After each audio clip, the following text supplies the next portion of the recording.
오늘 설교 말씀은요. 특별히 어제 우리가 또 계시록 학교를 통해서 여러분들이 굉장히 긴 시간 동안 마지막 때 주님께서 드러내실 영적인 승리의 전략들을 계속 퍼부어 주셨어요. 그래서 우리가 이제 우리의 어, 지적 한계성과 또 이런 한계적 용량이 있잖아요. 너무나 넘쳐 흘러서 어떤 사람은 떨어진 사람도 있는데 그럼에도 불구하고 많은 하나님께서 영적 비밀들을 공유를 해주셔서 우리가 굉장히 과분한데 오늘도 하나님께서 저희들에게 계속 공급할 게 있다고 하는데 여러분들이 받을 만한 준비가 되어 있고 수용력만 내가 하나님 주시옵소서 그 갈망하는 마음만 있다면 하나님께서 다 알게 하실 줄 믿습니다. 땅에 떨어지는 거 없이 여러분들이 다 취하게 되고 하나님 나라의 비밀들이 여러분 안에 이제 뼈대를 세우고 계시적인 확장을 통해서 더해져가는 놀라운 역사가 있을 줄 믿습니다. 오늘 특별하게 골자는 먼저 얘기하면 구원에 관한 얘기입니다. 구원에 관한 견해들이 참 많죠. 아직도 신학적인 논쟁과 분쟁들이 있지만 진리는 하나입니다. 확실한 것은 있어요. 구원받은 사람이 소수다. 그리고 구원받은 사람도 버림받을 수 있고 구원을 상실할 수 있고 유기당할 수 있다는 것에 대해서 여러분들은 우리가 계속 하나님께서 말씀으로 계몽하고 하나님의 선한 뜻으로 인도해 왔지만 여전히 뭐 의견이 분분하거나 여전히 뭐 유튜브가 됐건 여전히 그래도 지배적인 주류의 흐름은 아직 바뀌지 않았다. 우리는 계속 주님의 뜻을 설파하면서 도덕과 윤리가 땅에 떨어져 버린 한국 교회에 이 어둠들을 청소하고 이 불법들을 우리가 제거하기가 쉽지 않잖아요. 그래서 어둠을 몰아내려면 빛을 비추고 강한 물살로 청소하는 수밖에 없는데요. 그래서 계속 우리가 하나님께서 설파하라는 내용들을 설파할 수밖에 없는데 물론 저희 교회는 구원받는 수가 다수냐 소수냐고 할 때 물론 상대적일 수 있죠. 예를 들어 우리 교회에서 얘기하면 다수죠. 전부가 구원받는다는 생각이 드니까. 그러나 전체적인 퍼센테이지로 봤을 때 예수님의 관점으로 성경에 명시된 구절로 의거하여서 봤을 때 전체적인 맥락에서 소수다. 반드시 구원은 상실할 수 있다. 이런 부분에 대해서 성경적으로는 예수님의 견해라든지 베드로나 사도 바울의 견해는 어떤 관점으로 또 어떤 신학적인 관점으로 관점을 가지고 있는가? 성경은 뭐라고 지지하고 있는가에 대해서 오늘 좀 살펴봤으면 좋겠고 구원은 완성된 개념은 아닙니다. 왜냐하면 죄에서 우리가 구원받았지만 여전히 우리가 죄에서 종노릇 하고 있잖아요. 여전히 현실적으로 또 실존적 우리 한계성을 분명히 가지고 있는 상황 속에서 결국 재림 때 최종적인 구원이 완성이 되죠. 그래서 우리가 이미 구원을 받았지만 아직 구원을 받지 않은 그 변주법적 그 관계성 사이에서 하나님 나라를 이루어가고 구원을 이루어가는 현재 분사가 쓰이는데 그 여정 가운데 있어요.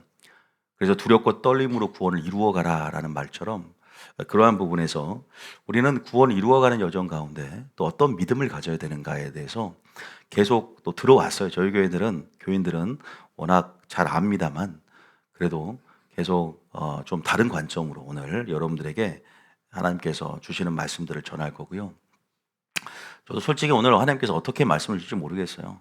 제가 원고 설교를 하는 것이 아니기 때문에 하나님께서 어떻게 주실 것인가에 대한 기대감을 갖는데 여러분들이 저희 교회가 종교 개혁의 부르심을 갖고 참된 종교 개혁을 위해서 여러분들이 모였습니다. 근데 정말로 하나님께서 그 참된 종교 개혁을 위한 선제적인 준비가 어떤 준비가 있을까?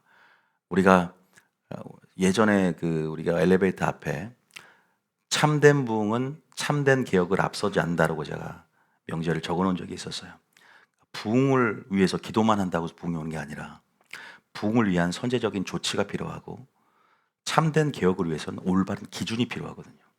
아니 돌아오려면 어디로 돌아올지에 대한 기준이 성경적이고 예수님과 동류의 그 참 기준이 설정이 돼야 되는데 기준이 잘못 설정되면 부흥을 목청노아 외쳐도 그것이 하나님이 일으키시는 부흥의 수준까지는 올라올 수 없다. 이런 얘기들을 하고 싶습니다. 그래서 오늘 설교를 통해서 우린 참된 부흥을 위해서 어떤 선제적인 준비를 해야 되며 참된 믿음을 어떻게 준비해야 될 것인가에 대해서 말씀을 좀 드리려고 합니다.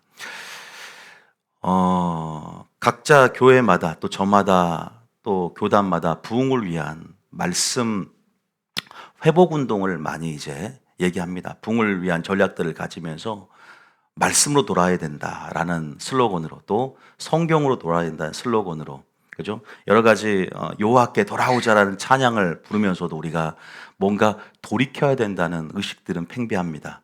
그죠? 그럼에도 불구하고 우리가 죄라는 것이 보세요.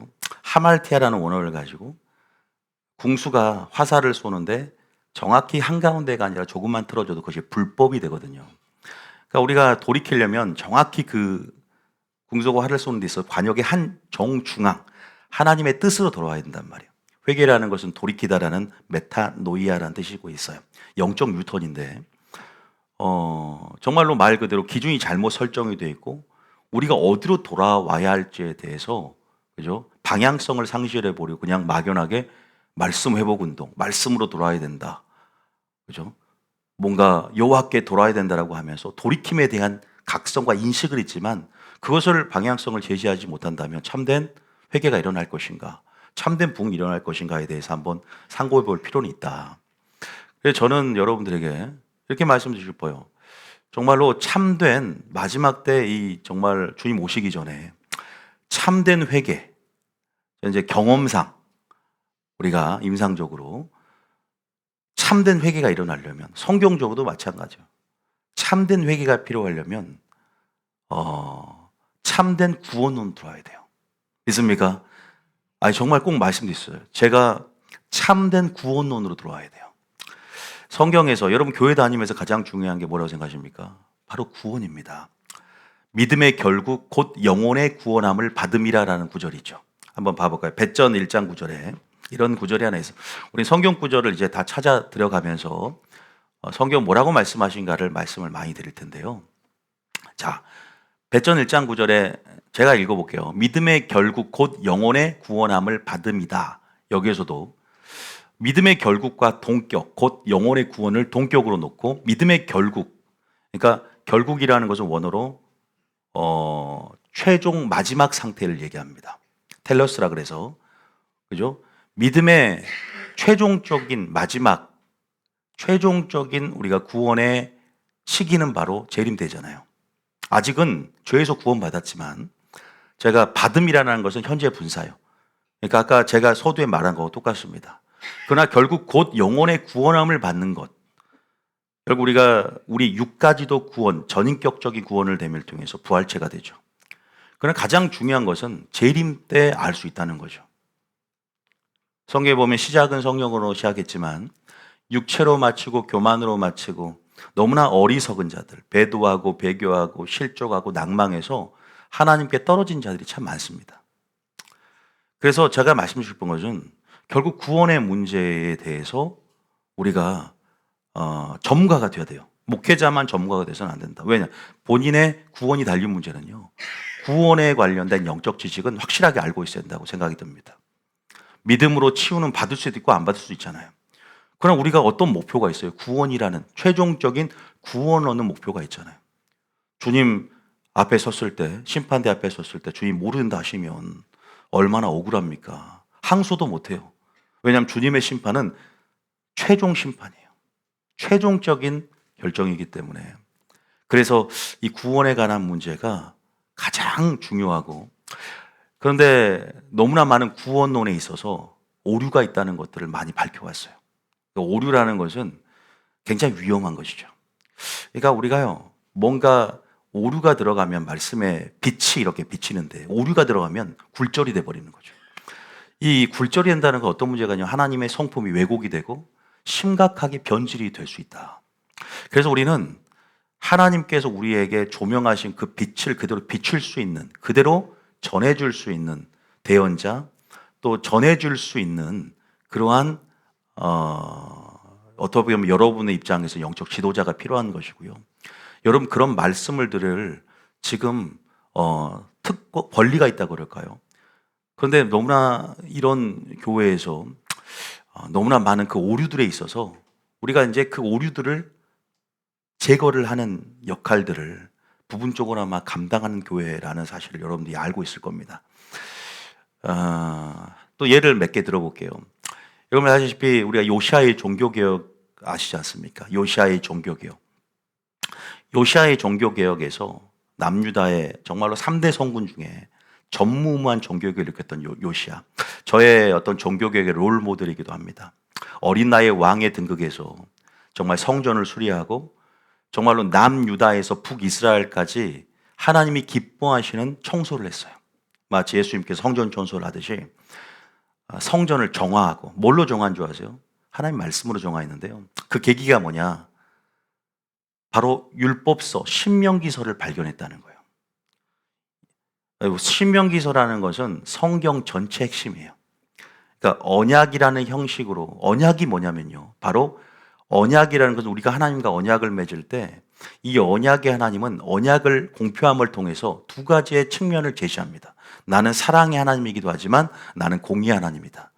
네가 나의 계명을 지키면 축복받을 거야. 그런데 나의 계명을 지키지 않으면 저주를 받는 두 가지의 신명기 사관으로 일관된 그 신명기 사상, 모세가 신명기서를 통해 드러내면서 언약의 특성에서 하나님의 사랑과 공의의 특성 두 가지 측면을 다 드러냅니다. 그래서 우리가 언약의 하나님을 배우면 배울수록 언약의 말씀 안에 있어야만 행복하구나. 언약의 말씀을 벗어나면 불법이 되고 마귀가 막 그 불법을 합법적으로 공격하고 길을 틀려고 그래요. 그래서 주님은 행복을 위해서 내가 율법을 줄 테니 율법을 잘 지키면 내 백성이 되고 너는 마귀의 보호하심을 받을 거야.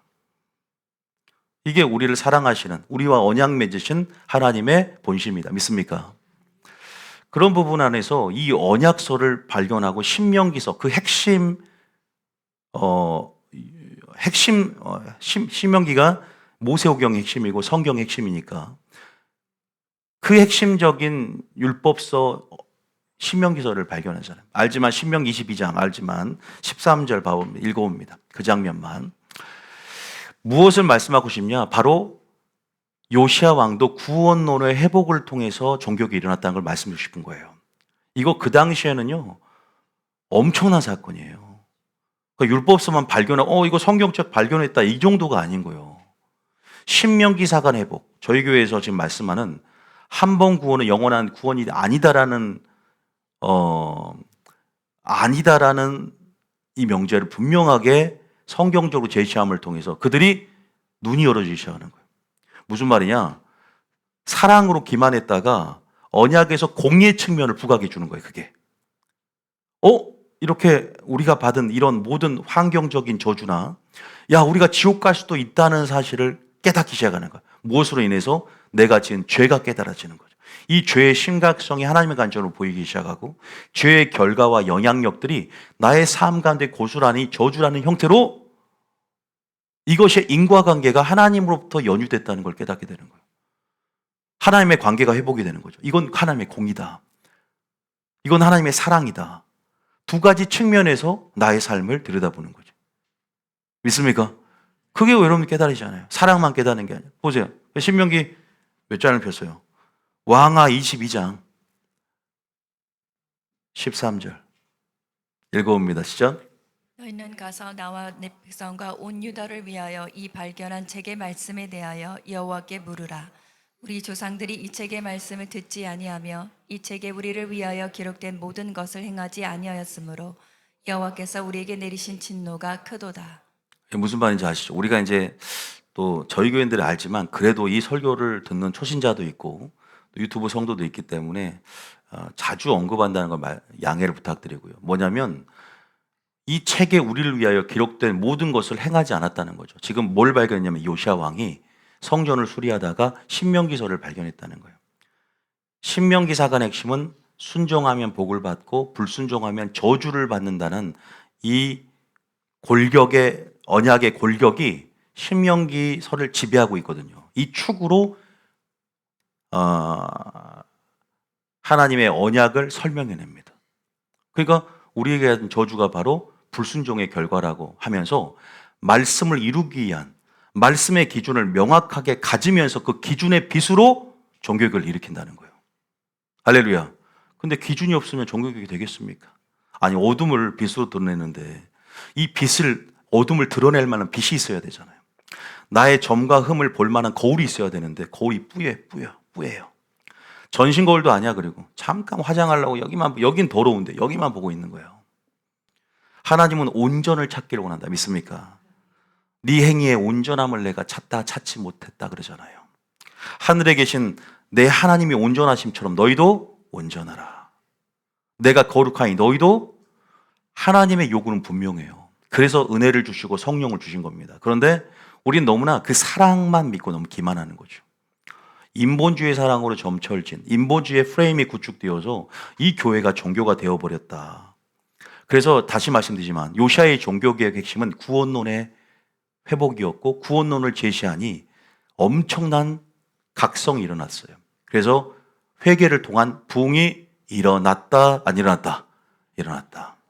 그래서 구원론에 이렇게 기준을 제시하는 교회는요, 살아있는 교회 마지막 때. 여러분들은 이것이 얼마나 큰 차이가 있는지를 잘 몰라요. 저도 경험해 봤어요. 제가 믿기만 하면 천국 간다는 그 명제로 이 구원론에 오류가 섞인 채로 신앙생활했을 때는 저는 어차피 구원 받았는데 마음대로 살자 그래서 정말로 내 삶에 경계가 없었단 말이에요. 어차피 세상에 한쪽 발을 담가도 주님은 사랑이다. 주님의 은혜는 나의 죄를 덮는 덮개 역할이었고 나의 죄를 덮어주는 면죄부 역할이었어요. 그런데 그 은혜가 죄를 이기는 능력임을, 구원론을 깨달았어요. 할렐루야. 그 은혜는 나의 죄를 승리하게 만들고 보혈의 능력이 내 삶 가운데 역사하게 만드는 바로 능력이고 힘이다라는 것들, 다시 한번 덮개가 아니라 능력임을 은혜가 깨달았다는 것이죠. 그래서 여러분들은 구원론에 있어서는 영적인 해박의 지식을 지금 갖고 있지만 너무나 그래도 모르는 사람들이 많아요. 저는 단순히 하나님이 겁박을 하고 야, 너 믿기만 한다고 천국 가는 거 아니야. 너 버림받을 수 있어라고 해서 하나님이 겁박하고 협박하는 걸 얘기하는 게 아니라 하나님 말씀에 순종하면서 주님의 사랑과 공의를 온전히 알려고 하고, 그렇게 아는 자는요, 그냥 하나님의 공의가 때로는 경계가 되기도 하지만 위로가 돼요. 나는 잘하고 있으니까. 믿습니까? 그분의 공의, 그래. 그래도 이 경계가 있으니까 저긴 넘어가면 안 되지. 저 선악과 나무는 따먹으면 안 되지. 그 경계를 삼게 돼요. 그러면서 마음껏 하나님이 에덴 동산 주신 임의로 모든 실과를 먹으면서 자유를 누리죠. 그래도 하나님은 경계를 둔다고요. 선악과라는 경계를. 안 그럽니까? 주님이 그런 의도를 깨달아야지. 그냥 막 사람이라는 것은 기준이 없으면 넘어가 버려요. 욕심이 있기 때문에. 우리 사람의 그 본성 가운데 내재된 본성이 악하고 죄로 흐르는 경향성이, 그잖아요. 우리의 실존적인 한계이기 때문에 아무리 예수 믿고 거듭났다고 하지만 우리의 혼이 여전히 이루어가는 과정인데 주님의 혼처럼, 주님의 영처럼 그렇게 거룩합니까? 육은 아직도 타락한데, 타락한 본성과 주님으로 말미암아 깨달은 속사람의 영적 싸움이 아직도 우리 속에 있는데, 영적 전쟁이잖아요. 그래서 영적 전쟁은 치열하게 치르면서 우리가 무조건 믿기만 하면 천국 간다. 전쟁이 무슨 의미가 있어? 그러니까 믿기만 하면 천국 간다 그러니까 전의를 상실해 버리잖아요. 다 군복을 벗어버려. 어차피 싸울 필요 없지. 구원 받았는데. 그러나 두렵고 떨림으로 구원을 이루고 가는 사람들은 조심합니다. 경계하고 항상 그러니까 염려라는 것이 하나님의 뜻대로 근심한다는 표현을 써요. 그러면 그것이 나를 더 정결하게, 나를 더 거룩하게, 아니요, 더 하나님의 은혜를 찾게 만든다. 할렐루야. 나의 처절한 실존적인 한계성을 인식한 사람들은 하나님의 은혜를 구하게 돼 있다. 믿습니까? 그 은혜를 처절하게 찾게 만들어요. 가난한 심령이 만들어지는 거죠. 그런데 스스로 그냥 이런 잘못된 호도된 구원론으로 인해서 기만하는 것이 마귀의 전술인데, 안정감 속에서 기만한다는 것이 바로 우리를 미지근하게 만들어버리는 거죠. 그럼 라오디게아 교를 나는 거예요.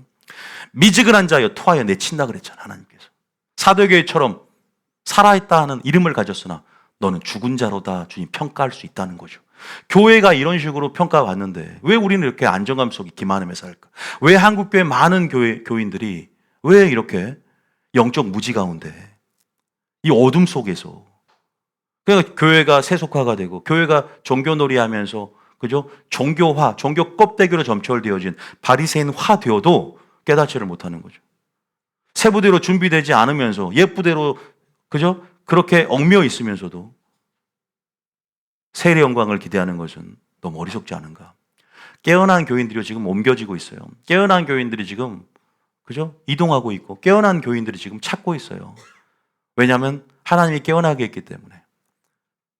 저는 단순히 뭐 저희 교회에 오라는 얘기도 안 합니다. 저희 교회는 그렇게 막 아무나 와 등록해라 이렇게 이런 교회가 아니기 때문에. 그럼에도 불구하고 저희 교회도 지금 마지막 때 하나님께서 추수할 일꾼으로서 자신과 동역할 수 있는 자들을 기름 부어 세울 때 준비시킬 때 저는 그 중에 저와 여러분들이 하나라고 믿습니다. 그래서 얼마나 영광스러운 특권입니까? 마지막 우리가 주님 안에서 선택받을 수 있고 마지막 이 환경 이런 정말 주님 마지막이 가까워진 이 환란의 시대 가운데 영적으로 생존할 수 있다는 것은 생존할 수 있는 전략이 있고 생존할 수 있는 무기가 있고 생존할 수 있는 양식이 있다는 우리에게 은혜요. 이것은 주님의 정말 우리에게는 특권이다. 할렐루야. 저는 그런 생각을 그런 의식들이 있어야만이 더 공동체로서 결속되어지고 더 하나님의 뜻에 있어서 동기부여가 된다. 믿습니까? 저는 그런 생각이 돼요. 그래서 우리가 요시아가 구원론을 딱 기준을 잡아줬기 때문에 그들이 전부 죄를 하나님의 관점으로 인식하면서 회개했다는 거예요. 근데 이 에덴 동산 아까 제가 선악과를 하나님이 두셔서 경계로 삼으셨다 그랬잖아요. 근데 이 멍청한 이 하와 때문에 우리가 이렇게 됐잖아요. 하와는 지금 어디 있을까? 관심도 없어요. 지옥에 있는 천국에 있는 그건 하나님의 주권에 있고. 그런데 이 하와가 왜 이렇게 영적 무지 가운데 있었냐? 구원론을 몰라서 그래요. 자, 먼저 한번 창세기 2장 16절에 하나님이 에덴 교회에 법을 선포합니다. 그러니까 예를 들어서 이 아담이라는 목사를 통해서 물론 그때는 부부로 설정했지만 또 말씀의 접근의 용이성을 위해서 목사와 성도로 접근해 볼 수 있어요. 아담 목사, 하와 성도 이렇게 대표성을 가져요. 아담 목사님이 하나님부터 받았어 말씀을. 뭐라고 받았냐? 16절 17절 읽어봅니다. 시작. 여호와 하나님이 그 사람에게 명하여 이르시되 동산 각종 나무의 열매는 내가 임의로 먹되. 하나님은요 은혜를 크게 말합니다. 그러니까 열매를 먹어도요 마음껏 먹어라. 임의로라는 거는 마음껏 먹어라. 할렐루야. 우리가 주님께서 주신 은혜 가운데 자유를 누리고 얼마나 생명을 부여받으면서 얼마나 그 이름을 힘입어 생명 얻으면서 풍성히 누리고 있어요. 그래서 일단 은혜를 크게 주님은 이렇게 말씀해 주시고 또 17절 시작. 선악을 알게 하는 나무의 열매는 먹지 말라. 내가 먹는 날에는 반드시 죽으리라 하시니라. 먹으면 뭐예요? 반드시 죽어요. 그거 아셔야 돼요. 다른 것도 없어. 첨가될 것도 그냥 먹으면 죽어. 이게 구원론이에요. 그러니까 이것은 사랑과 공의의 두 가지 언약에서 두 가지 측면을 얘기한다 그랬죠. 사랑 나왔죠. 공의 나왔죠. 항상 두 가지 측면을 얘기해요. 근데 이제 하와가 죄송하면 좀 얘기할게 멍청한 하와 때문에 계속 좀 억울한데 마귀가 이제 한번 찔러보는 거야. 말씀이 없는 성도들 마귀가 항상 이렇게 찌릅니다. 그러면서 생각을 파고들어서 그 하와가 가지고 있는 그죠? 연약함과 아킬레스 건설을 밀고 들어오려고 계속 스캔하다가 계속 이제 찔러보는 거예요. 그게 창세기 3장이에요. 3장 1절 읽어봅니다. 자, 3장 1절에 한번 읽어봅니다. 시작. 그런데 뱀은 여호와 하나님이 지으신 들짐승 중에 가장 간교하니라. 뱀이 여자에게 물어 이르되 하나님이 참으로 너희에게 동산 모든 나무의 열매를 먹지 말라 하시더냐. 그러니까요, 우리가 이제 제가 구원론 이렇게 얘기하다 보면 좀 두려워하죠, 사람들이, 성도들이. 목사님 말씀 좀 세다. 그래서 센 게 아닌데, 아마 여러분들이 예수님 시대에 타임머신은 없으니까 하나님이 허락이 있어서 그 시대에 돌아간다면 여러분들은 저보다 더 강력한 설교를 하시는 예수님으로 인해서 실족할 겁니다, 아마. 예수님의 행위를 보고서는 아니, 저런 목사님이 어떻게 성전을 저렇게 엎어버리시지? 그러니까 여러분들은 예수님이니까가 아니라 저도 예수님과 동일한 예수님이 보내신 말씀을 해야 될 사명자고 똑같은 거거든요. 동료의 말씀이거든요. 예수님 시대에 가면은요, 더 심했다는 거. 그러니까 한국 교회가 기준을 낮춰놨고 그만큼 교회가 어떤 종교화가 됐다. 설교의 수준이 낮아졌고 구원의 문턱이 낮아졌다. 기준이 낮아졌다. 거기에 성도들은 익숙해져 있다. 한국 교회 안에 기본 통념에 너무 젖어들어서 조금만 기준을 바꾸면 이상하게 보고 이단으로 매도한다. 과연 성경은 뭐라고 말하는가? 교리가 아니라 성경 뭐라 말하는가? 조금만 오류가 있어도 심각한 영향력을 끼친다는 걸 많이 배워서요. 말씀에 조금만 뭐가 섞이면 사람을 더럽게 하고 주님은 네가 나를 헛되이 경배한다라고 했잖아요. 그 누룩이 온 덩이에 퍼져버리는 전염성이 엄청 강력한 거예요. 그러니까 여러분들은 순수한 하나님 말씀을 먹어야 된다. 믿습니까? 그래야 거룩한 주님의 성품으로 참여하게 된다. 얼마나 중요한 줄 아세요? 아무거나 섭취하다가는 큰일 난다는 것. 아기가 신령한 젖, 아기가 젖을 모유를 먹으면 얼마나, 우리 아기들도 모유를 먹고 컸는데 모유를 먹으면 얼마나 애들 상태 좋잖아요. 아니 그러니까 여러분들이 여기에 뭐 불순물 섞여봐요. 난리가 나죠. 애들인데 영양분 신령한 젖을 먹으면서 그래야만 성경의 표현들 하면 구원에 이르는 지혜로 자라간다 그러거든요. 자라갈 수가 없는 그 지혜가 섞여버리니까 배전에 보면 구원에 이르는 지혜로 자라간다. 신령한 젖을 통해서. 그런데 여기 보면 뱀이요. 방향성을 틀어버리는 거예요. 뭐냐면 야, 저 그렇게 목사님 설교를 의심하게 만드는 거예요. 야, 하나님이 참으로 참된 그 말씀의 진정성과 성품을 의심하게 만들잖아. 야, 참으로 하나님이 야, 동산 모든 나무의 열매를 먹지 말라. 그러니까 모든 나무를 먹으라고 했잖아요. 근데 오히려 목사님이 뭐 담배 피지 말라, 술 먹지 말라 이런 것들은 크게 들어. 아예 내 삶에 저도 그것 때문에 처음에는 좀 시험 들었거든요. 초창 20대 때. 왜 이렇게 하지 말라는 게 많아? 율법적이야. 그러니까 딱 한마디가 율법적이라는 말이 나와요. 왜 그럴까요? 워낙 오직 믿음이라는 슬로건이 이 루터의 종교개혁의 슬로건이 오직 믿음이었잖아. 여기에 익숙한 거야. 그러니까 자기의 삶을 정당화하고 싶고 합리하고 싶은 거죠. 하나님의 은혜는 나의 죄를 덮는 덮개요. 나는 그 사랑 가운데 기만하며 방종하며 살면서도 그냥 하나님 앞에 내 믿음은 정당하다, 합당하다고 말하고 싶은 거예요. 만족하고 싶은 거지, 스스로가. 이해되십니까? 굉장히 위험한 거예요. 스스로의 믿음이죠. 사변적이고 굉장히 위험한, 하나님께서는 인정할 수 없는 수준의 믿음일 수 있다. 물론 주님이 연약하니까 처음에 오냐 해주지만 시간이 흘러가도 자라가지 않아? 아니, 처음에 교회 다니면서 자매 때문에 올 수도 있고 형제 때문에 올 수도 있고 보험 때문에 올 수도 있고 뭐 사람 보고 올 수도 있어요. 그래도 자녀가 될 수 있어요. 하나님의 자녀가 감격받고. 그런데 자라가지 않는다. 스스로가 여기에 만족한다. 지옥 가요. 아니 정직하게 설교를 해야지 그냥 성도들 끌어모으려고 그렇게 하면 안 되죠. 마귀는 계속 여러분들에게 하나님의 성품을 의식하게 만들고 목사님 말씀 저거 하나님 말씀 아니야. 왜 이렇게 세? 그러니까 자기 기준대로 그 사랑과 공의를 정의하면서 그 기준대로 하나님 저런 하나님이 아니라고 말을 합니다. 하나님 사랑보다 높아진 사랑의 기준을 가지고 인본주의 사랑의 기준을 가지고 그 잣대로 평가를 하는 교인들이 참 많다. 물론 저희 교인들은 다행히 해당이 안 돼서 감사한데 제가 경험해보고 동기 목사들과 얘기해보면 참 힘들어합니다. 목회하기 진짜 힘들어해요.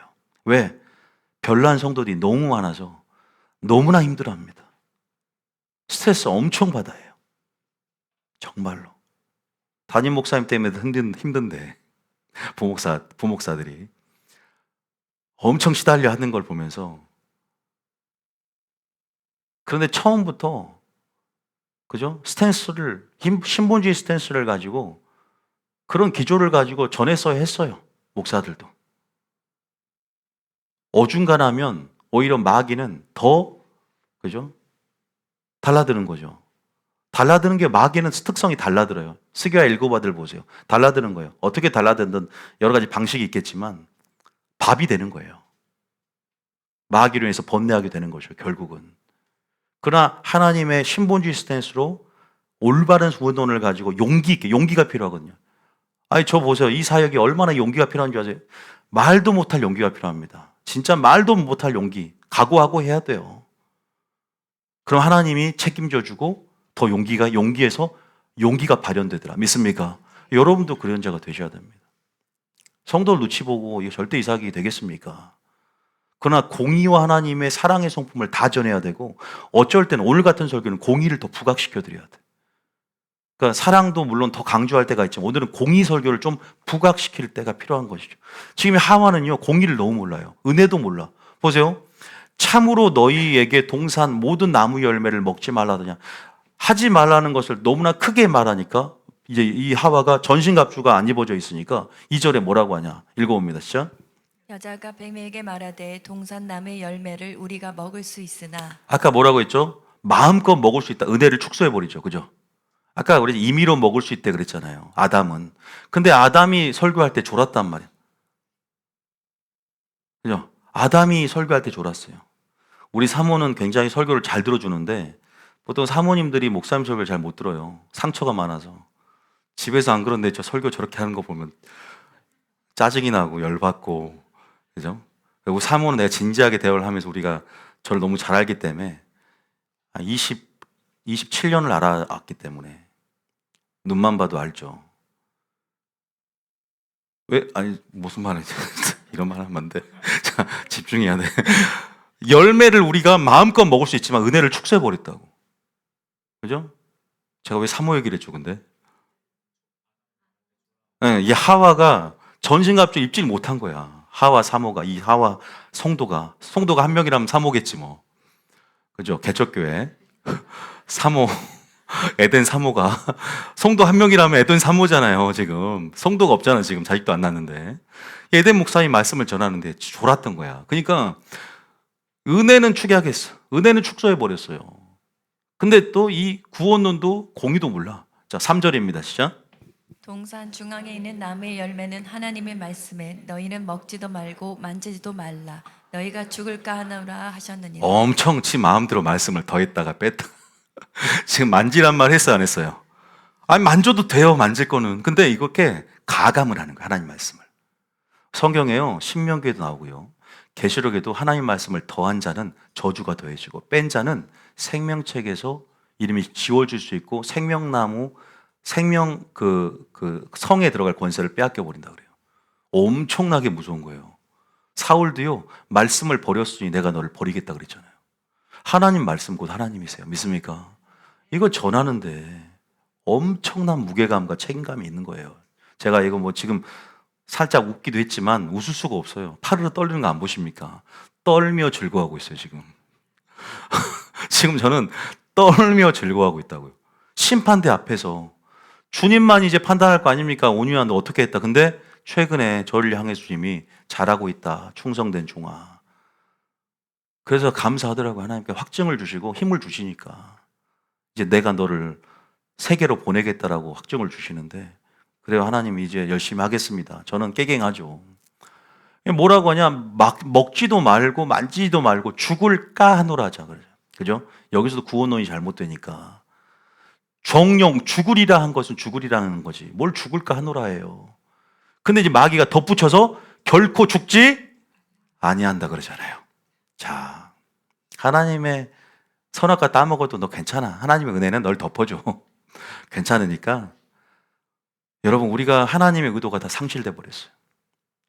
하나님의 본심도 왜곡돼 버리고 은혜는 축약하고 또 우리의 탐욕을 계속 부추기면서 생각을 통해서 마귀가 이렇게 우리를 미혹하고 우리의 약점을 알고 있어요. 감정적인 상처, 또 목회자에 대한 상처, 또 여러 가지 여러분 신학적인 여러분 자신만의 견고한 견해들 이런 것들로 결국은 하나님의 온전한 하나님을 아는 빛이 여러분 마음 심령에 비치지 못하도록 이것들을 가려버리고 혼미하게 만든다는 거죠. 말씀이 심어져야 삽니다. 믿습니까? 말씀이 심어져야 좋은 밭이 되고 그래야 열매를 맺지. 믿음은 들음에서 나는데 들음은 하나님의 말씀으로 말미암는다. 하나님 말씀이란 씨가 뿌려져야 될 거 아닙니까? 그래야 그러한 존재가 되고 인격이 되고 적어도 그래서 마리아를 칭찬한 거야. 말씀을 듣는 자리에 있었던 마리아를 그렇게 칭찬한 것이다. 그래서 여러분들은 교회를 왜 다니냐? 구원을 받으려면 하나님 말씀에 있어서 그 질, 하나님 말씀이 위로부터 왔냐? 사람의 계명이냐? 그죠? 목회자의 사상과 이론과 철학이냐? 여러분 이 말씀이 여러분이 어떻게 들려지냐에 따라서, 심령이 어떻게 심겨지냐에 따라서, 무엇이 심겨지냐에 따라서 여러분의 운명의 처소가 결정될 수 있다면 과언일까요? 여러분, 그 중에서 가장 중요한 모든 말씀 중에 구원론의 말씀, 구원론의 기준이 확실히 서야 될 줄 믿으시기 바랍니다. 뭐 기억하셔야 돼요. 그런데 오늘 한국교회가 너무나 그 교리를 절대시화합니다. 그러니까 익숙하니까 그러겠죠. 우리 목사님의 박사학위, 저도 이제 기도 중에 있어요. 박사학위 하나 지금 미국에 있는 지금 감동 중에 지금 계속 기도 중에 있는데 온라인 가정으로 지금 할까 생각을 하는 부분들이 하나 있어요. 먼 이제 미래를 생각했을 때. 그런데 그냥 우리 목사님 박사학위 받았고 우리는 어디 교단이고 그러기 때문에 그냥 자기의 어떤, 물론 하나님께서는 어떤 새 일을 행할 때는 부담감을 주잖아. 야, 옛 부대 찢어버리고 새 부대로 준비하라는 부담감을 우리에게 줍니다. 옛 부대를 찢는다는 것은요 쉽지가 않죠. 그러니까 내가 옛 부대를 찢는다는 것은 내가 가지고 있는 기존의 전통적인 질서가 붕괴돼야 된다는 것은 엄청난 변화를 위한 주도적인 갈망뿐 아니라 패러다임의 전환을 맛봐야 된다는 거예요. 패러다임의 전환을 맛봐도 용기가 없어서 옛 부대를 못 찢는 사람도 있고 전통에 너무나 강하게 예속이 되어 있기 때문에 새 일을 보지를 못하는 사람도 참 많아요. 그런데 교리가 너무나 여러분들을 꽉 붙잡고 있어요. 한국 교회를. 그러니까 칼빈의 교리가 다 나쁘다는 게 아니라 뭐 은사 중지론부터 시작해서 그죠? 그 요한계시록도 제대로 못 썼는데 칼빈은 무천년주의자고 구원론에 있어서도 한번 구원 영원한 구원이라는 어거스틴의 흐름 안에서 그죠? 물론 절대 예정 하나님의 뭐 하나님의 좋은 말들로 포장을 해요. 누가 모릅니까? 하나님이 전지전능하고 또 하나님의 초월성, 내재성, 하나님의 우리가 신론을 우리가 봤을 때 근데 그런 부분에서 교묘히 우리 자유의지를 약화하면서 우리가 취할 액션과 선택과 반응에 대해서 너무나 약화시켜버렸어요. 이미 선택받을 사람, 유기당한 사람을 하나님의 절대 주권 가운데 나눠놨다. 우리 로봇처럼 만든 것도 아닌데. 그럼 우리가 그럼 선교할 필요가 뭐가 있고 어차피 구원받았는데. 교리가 성경에 있습니까? 성경이 교리 위에 있다. 믿습니까? 성경으로 설교하는 것과 교리로만 설교한 거 틀린 거예요. 예수님 시대에도 사람의 계명으로 교훈하여 삼아 가르치니 그 당시의 교리, 그 당시의 칼빈의 교리는 탈무드였어요. 미드라시아, 게마라와 같은 토론식 주석서를 통해서 구전으로 내려온 것들을 모세 오경 토라와 집대성에서 그러니까 정결법이나 고르반 같은 것 그런 것으로 사람의 계명으로 하나님 말씀으로 패하니 이사야의 저주가 임했고 너희가 헛되이 하나님을 경배하는도다.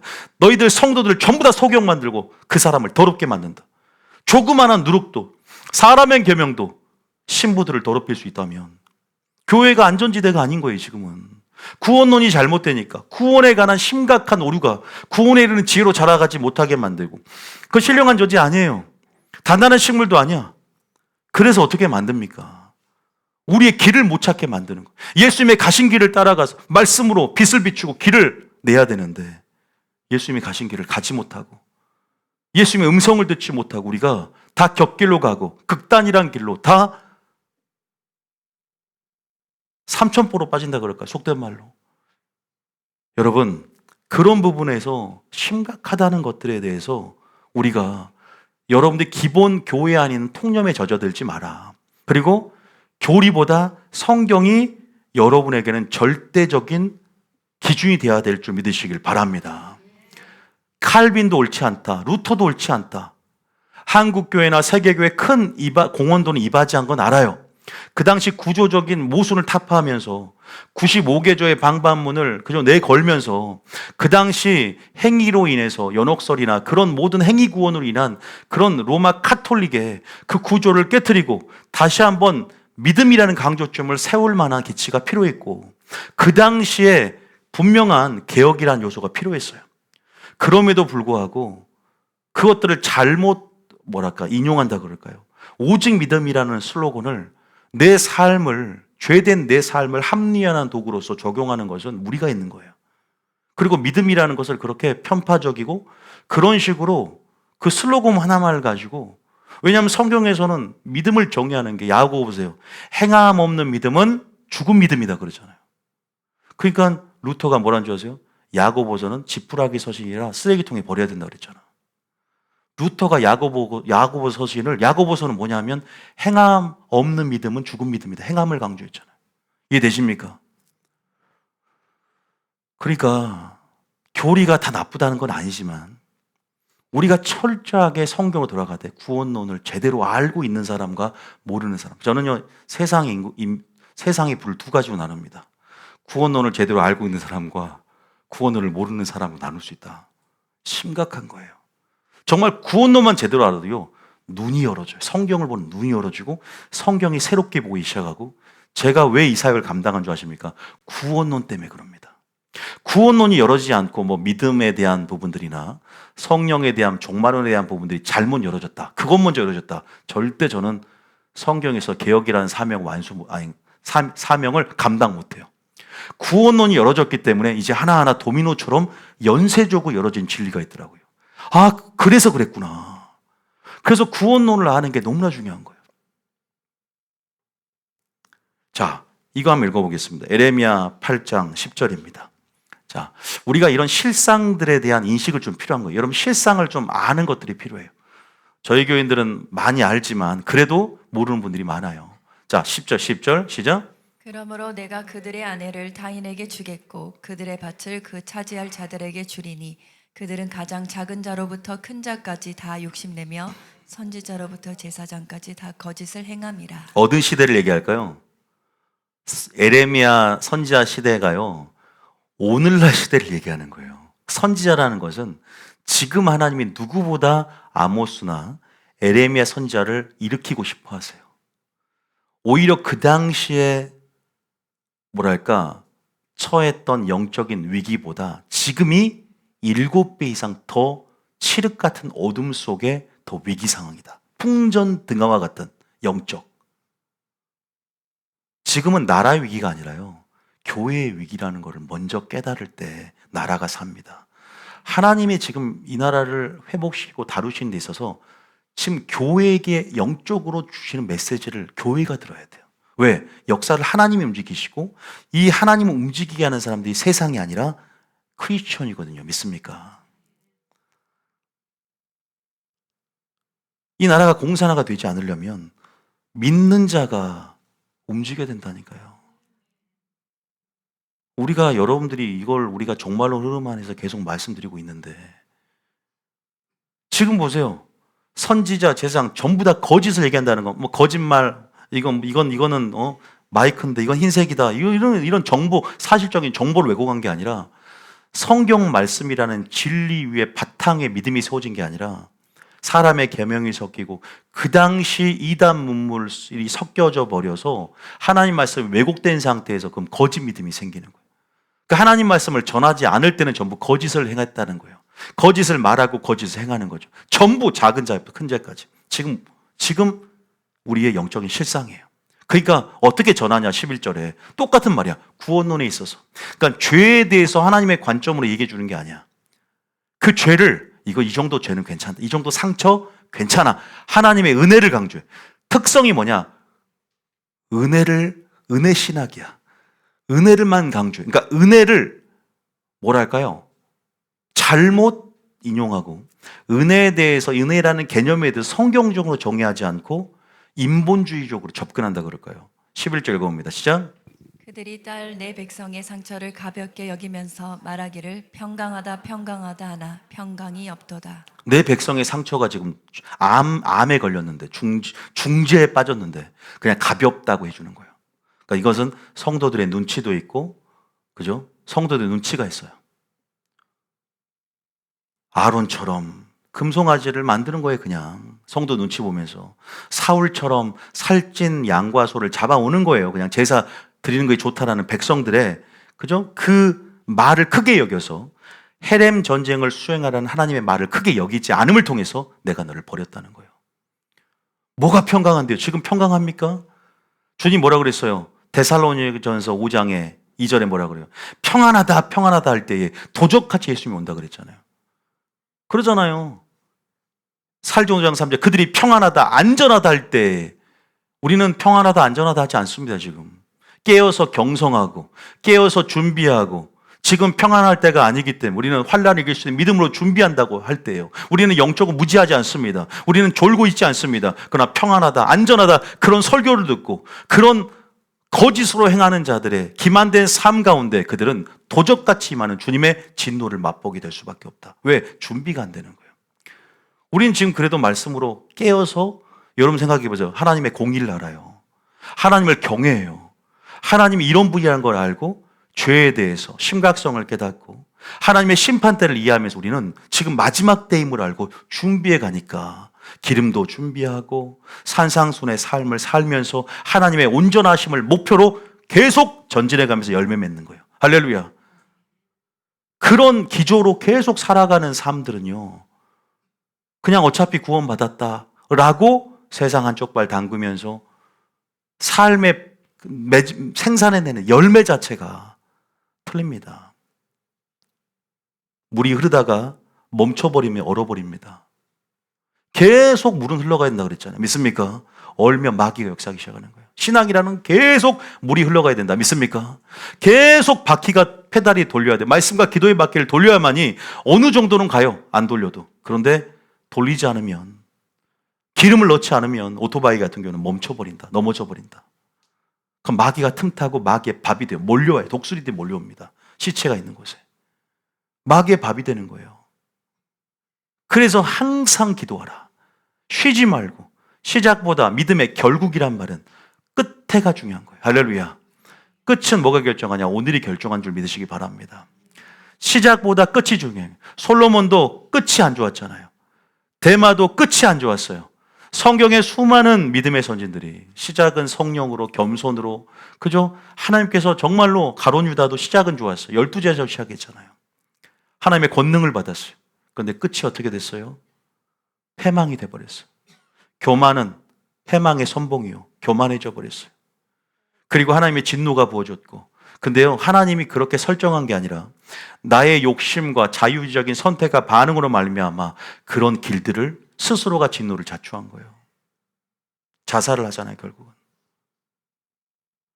정말로 믿기만 천국 간다면 우리 이렇게 저는 설교 시간 진짜 내 양심껏 20분만 합니다. 설교. 얼마나 좋아요.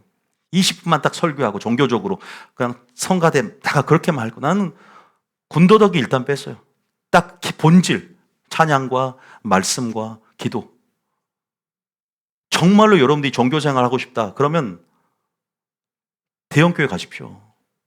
아니요, 종교생활은 불교로 가라고 제가 말씀드린 이유가, 불교는 산도 있고 그런 자연에서 심신도 수양하고 똑같은 종교의 일환이라면 불교가 제일 좋아요. 그러나 기독교는 종교가 아니라 생명을 얻는 행위다. 믿습니까? 예수님은 생명이에요. 길입니다. 진리입니다. 독단적인 게 아니라 예수라는 천하 만민 중에 구원을 얻을 만한 다른 힘을 준 적이 없고 오직 구원은 예수 그리스도로 말미암는 양의 문이라는 사실을 믿으시길 바랍니다. 지금 마지막 때 거짓 선지자, 아니 거짓 선지자라는 이름을 누가 써붙이나요? 많은 마겐 하수인된 목사가 성도들을 소경으로 만드는데, 라오디게아 교회 만드는데, 사도교회 만드는데 목회자 책임이다. 여러분, 목회자들이 태어날 때부터 거짓 선지자가 태어난 게 아니에요. 베드로 보세요. 사단아 내 뒤로 물러가라. 예수님이 베드로에게 한번 잘못된 가라지가 뿌려지면 잠자할 때 원수가 그 부분 때문에 사단아 그럴 수 있고 계속 거기에 종노릇하고 성도들을 계속 어그러진 길로 이끌다 보면 버림받는 거예요. 하나님께서 책망을 받아요. 얼른 돌이켜야 돼, 목사들도요.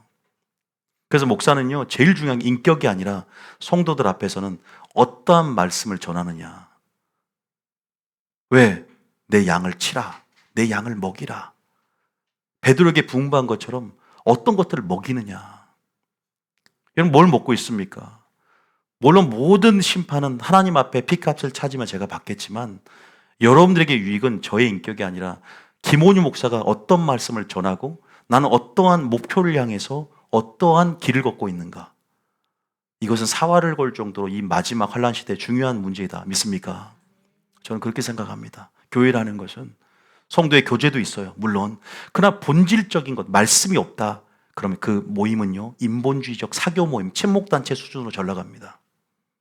항상 하나님 나라의 본질은요, 화평이 아니라 검을 던질 수 있어야 되고, 그 모임 속에 예수님이 있어야 되고, 그 모임 속에 진리가 있어야 돼. 할렐루야. 예수님이라는 이름은 다 있어, 교회마다. 예수님 없는 교회가 어디 있나? 왜 근데 버림을 받나? 진리가 없기 때문에. 예수 얘기는 좋아하는데 진리 얘기는 싫어해. 왜? 진리는 공의를 드러내면 부담스럽거든. 예수 얘기는 좋아하는데 진리는 싫어한단 말이에요. 예수 이름으로 얘기하지만 진리의 말씀을 싫어한다고. 그러니까 평안하다, 안전하다, 평강하다, 그 상처를 가볍게 여기면서 말하기를 괜찮다. 뭐가 괜찮아요? 죽어가는데. 암을 하나님 말씀의 칼로 도려줘야죠. 아프지만, 상처가 있지만, 아프지만, 피가 나지만 조금만 인내하면 암이 깨끗이 낫고 평강의 열매를 맺는다. 믿습니까? 그래야 되는 거 아닌가요? 주님이 분명히 도적같이, 그 사람에게는 도적같이 오는 거예요. 근데 우리는 깨어있으니까 4절에 뭐라 그래요? 도적같이 오잖아요. 읽어봅니다. 시작. 형제들아 너희는 어둠에 있지 아니하매 그날이 도둑같이 너희에게 임하지 못하리니. 여러분, 주님은 도둑같이 우리에게는 오지 않습니다. 왜? 우리는 지금 종말론, 어제도 4시간, 5시간 동안 계시록을 했어요. 그래서 주님이 언제 오는지 타임라인을 이해시키면서 어제도 하루 종일 공부하고 하나님이 전략을 주시고, 그게 깨어서 영적 지식으로 준비해 가는 단계다. 믿습니까? 우리는 밤에 어둠에 속하지 않았기 때문에. 그러니까 너무나 밤이나 어둠에 속한 교회가 많아요. 만민에게 깜깜함과 어둠이 덮어서 잠자는 영이 임해서 하나님의 영광의 빛을 아는 빛을 마귀가 이미 점령을 해서 딱 심령을 가려버리니까, 이성적, 논리적, 합리적, 과학적 사고가 하나님의 믿음으로 접근할 수 없게 만들어서 혼이 커지면 영이 발휘를 못하는 거예요. 이런 것들에 대한 분명한 우리가 개탄할 만한 작금의 교회의 영적 실상들을 바라보면서 무엇을 기도하고 나는 어떻게 준비돼야 되는가. 제가 중요한 골자일지 뭐라고 말하면, 말씀이 중요한데 그만큼 구원론이 중요하다. 요시아의 종교개혁을 살펴봐라. 하와가 왜 그렇게 저주가 임했느냐. 죽을까 하노라가 아니야. 그래서 정확히 구원론의 기준을 가지고 하나님의 공의적인 측면, 하나님의 심판 때 죄가, 그죠? 이 죄가 하나님의 관점으로 봐주고 하나님의 심판대 가는데 우리가 어떻게 구원에 관한 문제에 대해서 다시 한번 성경적으로 어떻게 지지하고 있는가, 성경은 우리가 분명히 알 수 있어야 된다. 믿습니까? 저는 지금 서두에요, 지금 한국 교인들, 우리가 많은 대다수의 교인들이 기만하고 있는 현실들에 대해 조금 보여주려고 좀 이렇게 서론을 좀 길게 하고 있습니다. 자, 한 번 더 볼게요. 이사야 30장 9절입니다. 이사야 30장 9절에. 자, 시작. 이사야 30장 9절. 시작. 해저 이는 배역한 백성이요 거짓말하는 자식들이요 여호와의 법을 듣기 싫어하는 자식들이라. 이사야도 뭡니까? 이사야도요. 이사야도 뭐예요? 지금 우리나라뿐 아니라 세계 지금 현재의 교회의 실상들을 드러냅니다. 왜? 선지서잖아요. 선지서는 마지막 때 읽어야 돼요. 거의 유사한 영적인 실상들이 묘사가 되어 있어요. 시대적 분위기가, 영적 분위기가 폐역하잖아요. 그러니까 선지자를 보낼 수밖에 없는 거, 회개하라고, 돌이키라고. 근데 뭐라고 하냐? 폐역한 백성이래. 근데 거짓말, 또 거짓말 나오죠. 보세요. 따라합니다. 진리가 없으면 거짓이다. 진리의 반대말이 거짓이에요. 그만큼 구원론이 잘못되어 있는 거예요. 오류가 섞여 있는 거예요. 근데 여호와의 법을 또 듣기 싫어해. 그러니까 예수는 있는데 뭐가 없다? 법은 공부하기 싫어하는 거예요. 생각해 보세요. 우리가 모임을 해도, 교회를 해도 하나님 나라가 되려면 하나님 나라의 존속을 위한 필수 요소는 법이에요. 그잖아요. 왜냐하면 하나님 나라가 임하옵소서 그러면 하나님의 나를 다스려 달라는 거잖아요. 그럼 하나님의 법의 통치를 받고 순종하는 것이 하나님 나라가 임하는 거잖아. 근데 법은 관심 없고 하나님 나라의 능력만 관심 있어. 법의 통치를 받고 굴복해야 되잖아요. 그러면 법이 필요하다고. 그럼 어떻게 하나님 나라가 되나? 교회가 하나님의 법, 여호와의 법을 듣기 싫어하는데 어떻게 교회가 하나님 나라로서의 정체성을 확립하냐, 이 말이에요. 그냥 능력만 오라가, 치유만 오나지, 기적만 오나고. 이것은 자기중심적인 생각의 발로 아닌가요? 그러니까 전부 다 타락하는 거예요. 법이 없으니까, 일단 진리가 땅에 떨어지니까. 이건 구원론이거든. 가장 중요한 건 핵심 구원론이에요. 구원론이라는 건 하나님의 공의의 측면들은 전부 사라져버렸어. 사랑만 부각해, 은혜만 부각해. 그것도 은혜를 많이 제대로 알지도 않아요. 아까 하와 했죠? 임의로 목되는 임의로 빼버리고 죽을까 만지도 말라 죽을까 하노라. 마귀는 정령 죽지 않는다. 이게 마귀의 방식이란 말이에요. 목사를 통해서 말하게 만들어요. 10절 봐보세요. 성도들이 어떤 상태인지. 시작. 그들이 선견자들에게 이르기를 선견하지 말라. 선지자들에게 이르기를 우리에게 바른 것을 보이지 말라. 우리에게 부드러운 말을 하라. 거짓된 것을 보이라. 보세요. 부드러운 설교해 주라는 거죠. 이렇게 선지자들의 설교가 되게 강한 어조, 신랄한 어조로 하나님의 심판을 전하니까 듣기 싫은 거죠. 마음에 부담이 오고 설교 나는 위로받으러 왔는데 목사님 왜 이렇게 강한 어조로 설교하냐. 난 위로해 주는 설교 듣고 싶다. 위로해 주는 설교 찾아서 떠나다가 망해요. 하나님 뭐라 그래요? 심령이 가난한 자는 복이 있나니 그 다음에 애통하는 자는 복이 있나니 뭘 받을 것이요? 위로를 받는다. 애통은 뭐예요? 하나님 말씀으로 인해서 회개하고 찌를 듯한 마음이 들어야 돼요. 타는 듯한 마음이 들어야 돼요. 그러면 하나님의 뭐가 있다? 위로가 있다. 믿습니까? 그러려면 뭐예요? 마지막 하나님의 성품을 보여줄 수 있는 설교를 해야 되는 거예요. 하나님의 공의를 보여줄 수 있는 설교. 다 성도들이 뭐예요? 바른 것, 부드러운 말. 이거 인본주의적이잖아요. 이거 하지 말라는 거예요. 이렇게 통념에 이념화되어 있고 그 당시 대세에 젖어들어 버렸어요. 그러니까 타성해졌다는 거예요. 이 교회가 자정 능력을 회복하지 못해요. 지금 보혈을 뿌리고 있는데도 깨끗해지지 못해요. 어떤 물을 보니까 한번 그거 해보려고 물 3개를 넣고 이렇게 딱 검은색 우리 죄가 들어왔습니다. 근데 이제 예수님 보혈을 뿌리니까 다시 물이 깨끗해져요. 청년들 쇼츠 준비해라. 아이디어 괜찮더라고 이거. 근데 보혈이 뿌려져도 자정력이 사라져 버렸어요. 보혈의 능력은 보혈 그 자체가 아니야. 보혈은 우리의 순종을 통해서 또 성령과 그죠? 말씀을 통해서 함께 이 셋은 하나라 그랬거든요. 불순종하면서 맨날 보혈만 운운한다. 보혈만 강조한다. 순종하는 삶이 있을 때 보혈의 능력이 있는 걸 믿으십니까? 성경으로 증거해 볼까요? 요일서 1장 8절 봐보세요. 요일서 1장 8절에. 그러니까 지금 뿌려도 보혈이 덮어줘도 왜 자정 능력이 그죠? 정화 능력이 안 생기냐? 요일이 아니라 요한 1서. 자, 1장 8절. 자, 시작. 아니. 죄송합니다. 요한복음 1장 8 요한 1장 4절. 요한복음 1장 4절.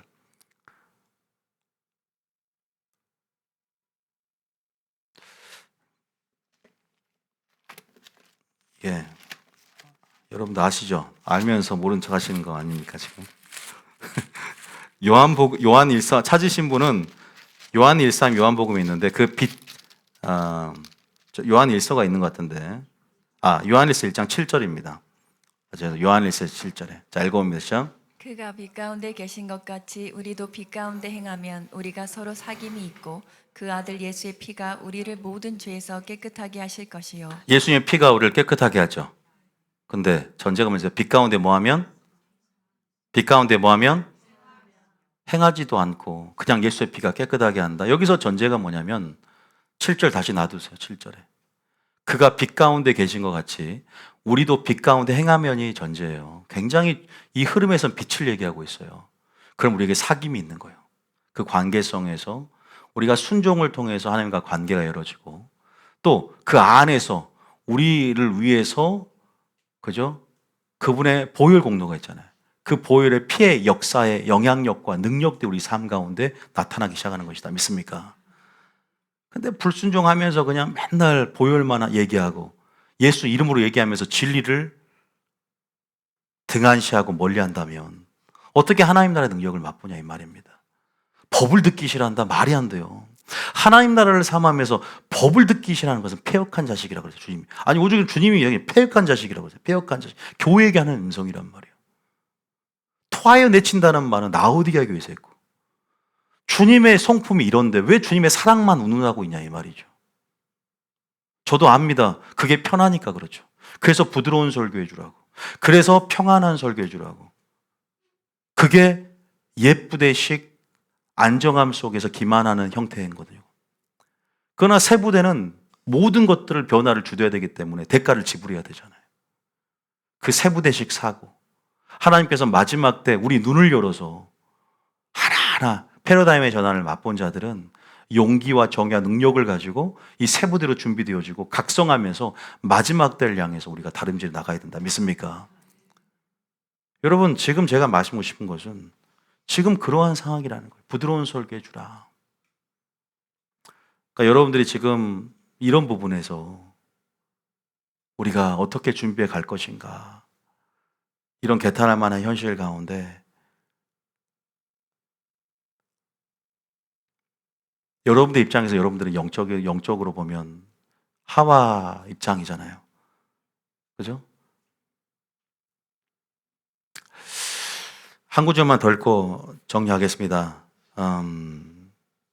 마태복음 28장 20절입니다. 자, 마태복음 28장 20절이요. 시작. 내가 너에게 분부한 모든 것을 가르쳐 지키게 하라. 볼지어다 내가 세상 끝날 끝 너희와 항상 함께 있으리라 하시니라. 주님이 제자들에게 또 목사들에게 또 여러분들에게 당부를 합니다. 공생애를 주목해 보니까 제발 내가 너에게 분부한, 그러니까 분부하지 않는 거 말고 분부한 모든 것을 가르쳐 지키게 하라고. 순종도 중요합니다. 근데 어떤 말씀을 듣느냐. 마리아처럼 예수님 밟지 앉을 것이냐, 아니면 다른 어떠한 지도자 밟지 앉을 것이냐. 양은 목자의 음성을 듣는데 어떤 음성을 들을 것이냐. 사활을 걸 정도로 마지막 때는 그것이 하나님의 일의 시작점이고 더 나아가서는 부흥의 시작점일 수 있어요. 듣는 것의 문제예요. 세례요한은 광야에 외치는 소리였습니다. 무엇을 듣느냐. 교회 일단 여러분들 와서 지금 듣고 있잖아요. 여기에 시작점이거든요. 행하는 건 이후의 문제야. 듣고 행하는 거예요. 행하고 듣는 게 아니야. 믿습니까? 듣고 행하는 거잖아요. 무엇부터 듣느냐. 잘 들어야겠죠. 은혜가 있어야겠죠. 순종하려고 하면 잘 들립니다. 하나님 은혜를 주니까 깨달아집니다. 그래서 주님께서 참, 저도 지금 이 설교를 하지만 말씀으로 돌아야 된다. 여호와께 돌아야 된다. 가장 먼저 각성해야 될 그 위치는 바로 영적 지도자가 아닌가라는 생각을 저 스스로도 해봅니다. 전하는 위치에 있기 때문에. 위로부터 오느냐 말씀이 땅으로부터 올라오느냐. 지혜의 종류도 위로부터 내려오느냐 땅으로 올라오느냐. 그 사람의 이론과 철학과 사상과 교훈을 전하느냐, 사람의 계명이 섞어졌느냐. 요시아의 종교개혁이 저의 롤모델이라고 했는데, 그러한 오늘 요시아의 종교개혁에 대한, 여러분 한번 읽어보시고 참고해봤으면 좋겠어요. 그 말씀을 이루면서 종교개혁을 해갑니다. 하나님 말씀만 나타나게 하는 거죠. 그것은 딱 그거예요. 사랑과 공의의 두 가지 측면을 균형 있게 드러내줘야 된다는 거예요. 성도들이. 믿습니까? 오늘 핵심은요, 사랑과 공의의 측면 두 가지가 다 드러나줘야 돼요. 물론 때로는 사랑에 기만한 사람들은 하나님의 그 공의의 칼로 쳐주고, 또 공의의 칼로 정죄감을 느끼고 잘 그 사랑에 있어서 필요한 사람들은 특히 사랑을 부각하게 좀 쳐주는 건 괜찮아요. 근데 너무 한 가지 칼로만 한국교회가 공의의 칼은 딱 무뎌져 버려서 사용을 못한다면 수술을 못하는 거예요. 도려내야 되는데, 죄를 도려내야 되는데 예민하지가 않고 예리하지 않아서 다른 장기를 손상해 버립니다. 사망에 이를 수 있다. 혼수 상태에 이를 수 있다는, 영적으로. 이런 부분들을 하나님이 알게 하셔요. 지금도. 그래서 내가 너에게 분부한 모든 것, 이게 뭔가를 한번 깊게 상고해 봐야 되지 않는가. 목회자가 아무리 해도요, 제가 잘못된 가르침을 부르면 정말 베드로에게 사단아 내 뒤로 물러가라. 너는 사람의 일을, 하나님의 일을 생각하지 않고 사람의 일을 생각하는도다. 그렇게 성령으로 고백하며 주는 그리스도의 살아계신 하나님의 아들입니다 고백했을지라도 바로 주여 죽지 마옵소서, 십자가에 달려 들어가면 하시면 안 됩니다. 인본주의적으로 이렇게 마귀가 될 수 있다는 거죠. 항상 깨어 있어야 돼요. 목회자는 더 그런 것 같아요. 성도들도 마찬가지죠. 성도들은 그걸 잘 분별해서 나는 어떤 말씀을 받아 먹고 내 마음에 뿌려야 될까를 생각하셔야 돼요. 믿습니까? 제발 정말 너무 중요하단 말입니다. 지금 우리가 여러분들의 모든 삶의 열매들은 행위의 결과이고 습관의 결과예요. 근데 여러분들의 모든 그 선택의 가장 씨앗으로 돌아가 보면 어떤 생각을 붙잡았고 어떤 씨앗이 내 마음에 뿌려졌는가가 먼저 이유였다는 거예요. 그 연유로 그것들이 여러분의 신압으로 부지불식한 완전히 여러분의 삶의 형태들, 양식들을 결정해 놨어요. 다시 세부대로 만들어 가야 돼. 할렐루야. 무엇을 듣는가, 보는가 삼가야 됩니다. 조심하라 그랬어요. 목회자의 관계도 중요해요. 영적 지도자의 관계도 중요합니다. 교회 선택도 중요합니다. 사활을 걸 정도로. 한편의 설교 눈물을 뺄 수 있어요. 감동받을 수 있어요. 감동받으려고 설교 드는 거 아닙니다. 결국은 장기적으로 나의 방향성을 어디로 이끌어가느냐. 내 삶의 목표. 어떤 목표점을 향해서 가게 만드느냐. 한 번의 설교로 우리는 혼이 만져져도 눈물이 난다는 거죠. 감동받으라는 게 아니라 은혜 받으라는 게 아니라 은혜로 변화될 수 있는 설교. 하나님의 온전한 뜻이 설파되는 설교를 들어야만 한다. 믿습니까? 그 마지막 때는 산다고 생각이 들어요. 제가 꼭 그렇다는 게 아니라 우리 교회만 그랬던 게 아니라 여러분이 선택할 문제입니다. 저는 상관없어요. 근데 그것은 왜냐하면 다 자유의지가 있고 여호수아도 나와 내 집은 여호와를 섬기겠다. 너희들은 택할 자를 뭐하라? 택하라고. 생명과 복과 화조가 저주가 네 앞에 두었나니 살기 위해서 너희 무엇을 선택할 것이냐. 이게 신명기 핵심이에요. 선택. 할렐루야. 선택을 잘 하셨습니다. 할렐루야. 저는 선택을 잘 하셨다는 생각이 드는데 그러니까 여러분이 저를 선택해보다보다는 또 같이 선택했으니까 얼마나 책임감이 크겠습니까? 정말 책임감이 커요. 크긴 큽니다. 하나님 앞에서도 부담이 되지만 여러분을 봐도 부담감이 좀 있죠. 잘못 전하면 내가 저 사람의 핏값까지 다 받겠구나. 그러니까 예수님이 내가 너에게 분부한 모든 것을 뭐라? 가르쳐 지키게 하라. 이게 단서예요. 이게 지상명령을 행하면서 전제입니다. 지금 예수님의 사역을 승계해서 예수님의 능력대로, 예수님의 가르침대로, 예수님의 방식대로, 예수님의 어떤 믿음의 양식대로 공생애를 주목하면서 그분께서 행하셨던 모든 100% 싱크율대로, 싱크율 100%로 전하고 있는가? 목회자는 그 직무유기예요. 왜냐하면 내 것을 좀 더 첨가하고 싶잖아요. 예화를 들어도 성경적 예화가 아니라 조금 텍스트가 설교하는 것이 아니라 더 뭔가를 첨가해서 나의 의를 좀 더 드러내고 싶은 거죠. 나의 의를 드러내고 싶은 욕심들이 생깁니다. 주님, 저도 제가 드러나는 것이 아니라 주님 말씀만 드러나게 하옵소서. 그럴 때 성도들이 이 말씀이 하나님 말씀으로 받고 믿는 자 가운데 역사가 일어나고 그게 필요하고 그것이 저나 여러분이나 모두에게 유익이 된 줄 믿습니다. 예수님 시대에 우리가 태어나지 않았다고 슬퍼하지 마세요. 내가 예수님 시대에 태어났으면 예수님 말씀 그대로 다이렉트로 받을 텐데 지금이 더 좋은 시대라고 그랬어요. 내가 떠나감이 너에게 유익이 된다. 성령님도요, 지금 여러분의 성령님이 여러분 예수님 사역과 틀린 별개의 사역이 아니야. 먼저 예수님은 내가 하나님께서 보고 들은 그 외에는 너에게 더 전하지 않았다라고 완벽한 증인의 삶을 살았어요.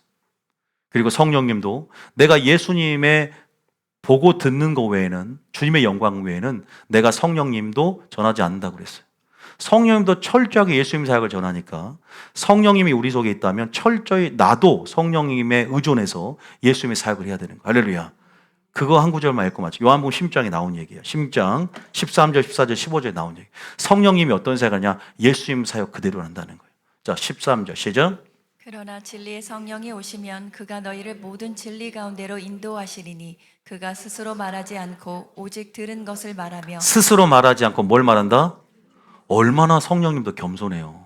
얼마나 성부, 성자, 성령의 공동체가 겸손으로 점철되어 있고 얼마나 사랑으로 하나가 되어 있고 얼마나 서로를 낮게 여기며 받들어 줍니까? 그러니까 우리에게 공동체에게 너희는 나보다 남을 뭐하게 여겨라? 그것이 바로 먼저 본을 보이시는 거예요. 성령님 뭐라 그래요? 성령이 오면은 오직 들은 것을 너희에게 말하고 장래를 너희에게 말할 것이다. 그러면서 14절 시작. 그가 내 영광을 나타내리니 내 것을 가지고 너희에게 알리시겠습니다. 성령님이 예수님 것을 가지고 너희에게 알린다는 거예요. 할렐루야. 그러니까 계속 이어져야 되는 거예요. 지금까지 12제자를 위시해서 70인 제자, 그 다음에 우리 모든 제자들이 예수님께서 분부한 것들, 특히 오늘 구원론에 있어서 오류가 제거가 돼야 돼. 지금 사람 추종하면 안 돼. 교리도 아니야. 하나님 말씀에 무엇이라 기록되어 있는가. 그 지금 비밀들이 밝혀지는 시즌이다. 믿습니까? 15절까지 읽어볼까요? 시작. 무릇 아버지께 있는 것은 다 내 것이라. 그러므로 내가 말하기를 그가 내 것을 가지고 너희에게 알리시리라 하였노라. 여러분, 우리가 오늘 말씀을 다 들으셨어요. 물론 눈치채시겠지만 서론이 컸습니다. 물론 이제 우리가 어떻게 또 실제적인 예증은 더 남아 있어요. 예수님께서 구원론에 있어서 뭐라 말씀하셨는가? 사도 바울은, 베드로는 구원에 대해서, 구원론에 있어서 왜 구원받은 수가 적고 구원받은 사람도 상실할 수 있는가에 대해서 성경적으로 지지해 놨어요. 그러나 오늘 이 개탄할 만한 이런 영적인 실상들을 하나님께서 드러내시면서 참 말씀을 먼저는 듣는 것이 참 중요하다. 참 여러분들이 이 말씀을 어떠한 씨가 내 속에 뿌려지는가가 얼마나 중요한가에 대해서 여러분들이 아마 생각해 볼 수 있는 시간이 됐을 거고, 그 말씀의 씨의 영향력, 그것이 여러분의 존재와 열매, 운명의 처소를 결정한다는 그런 어떤 메커니즘들이나 이해가 됐을 거라는 생각이 들고요. 주님 말씀하세요. 지금 어떤 교회를 찾고 있는가? 어떤 성도를 찾고 있는가? 어떤 온 땅을 두루 감싸사 주님의 눈을 어디를 향하고 있는가? 저도 제 자식을 낳아보니까, 물론 제가 낳은 건 아니고요. 제 아내가 낳았는데 키워보니까 저를 닮으면 좋더라고요. 날 닮은 구석이 안 좋은 거 말고. 하나님도 자기를 닮은 사람을 사랑할 것 같아. 자기하고 말 똑같이 하는 사람. 그잖아요. 예수님 시대 때 이건 내가 말한 거고 똑같은 스타일로 하네. 저도 사역자들, 우리 또 성도들 보면 다른 방향성 얘기하는 거 아니라 이 사역, 이 흐름 그대로 얘기해 주면 신뢰가 되고 또 그렇게 세워주고 싶은 마음이 드는 거예요. 똑같은 거예요. 왜냐하면 그것에 대해서 그런 비밀을 알고 또 영향력을 아니까. 지금 그게 필요하죠. 교회는요, 머리가 예수님이세요. 믿습니까? 제가 아닙니다. 머리로부터 힘이, 능력이 연합하게 만들고 머리로부터 지령이 되는 거예요. 영적으로. 머리로부터 공수가 되어지는 거예요. 믿습니까? 지금 보이지 않지만 머리는 예수 그리스도예요. 지금 주님 우리와 함께 하시고 하나 되길 원하십니다. 말씀 안에서. 지금 우리는 개혁이라는 슬로건, 개혁이라는 부르심을 하나님께서 주셨어요. 우리가 온 교회를 바꿀 수는 없어요. 그런데 그냥 최선을 다해서 있는 그 자리에서 신본주의 스탠스로 하나님의 뜻을 성토하고 하나님의 뜻을, 특히 구원론 회복을, 오늘 제가 짧게 설교했어요. 하와 얘기했고 요시야 얘기했어요. 그리고 이사야, 에레미야 보면서 얼마만큼 목회자들이 평안하다, 안전되다, 그 죄를 가볍게 여기면서 기만하게 만드는지, 그 기만에서 벗어나자 이 말입니다. 한 가지만 기억하세요. 하나님의 말씀에는 공의와 사랑이 다 드러나야 된다. 할렐루야. 그 공의와 사랑을 하나님은 온전히 배우길 원하세요. 한쪽으로 치우치면요, 좁은 길을 걷지 못합니다. 균형이 무너져 버린다. 이것만 오늘 기억했으면 좋겠다. 그리고 제대로 계속 하나님께서 하나님의 뜻으로 계몽할 때 세부대로 늘 준비되고자 하는, 그러려면 변화를 향한 갈망과 주도적인 의지로 하나님이 아브라함에게 떠나라고 하면 떠나라고 한 것처럼 그렇게 움직이고 그렇게 액션을 취할 그러한 거룩한 긴장감과 변화를 향한 주도적인 갈망들이 여러분과 있기를 예수님 축복합니다. 마지막 때는 그래야 돼요. 그래서 우리 모두가 말씀 안에서 승리하게 될 줄 믿습니다. 찬양 같이 한번 합시다.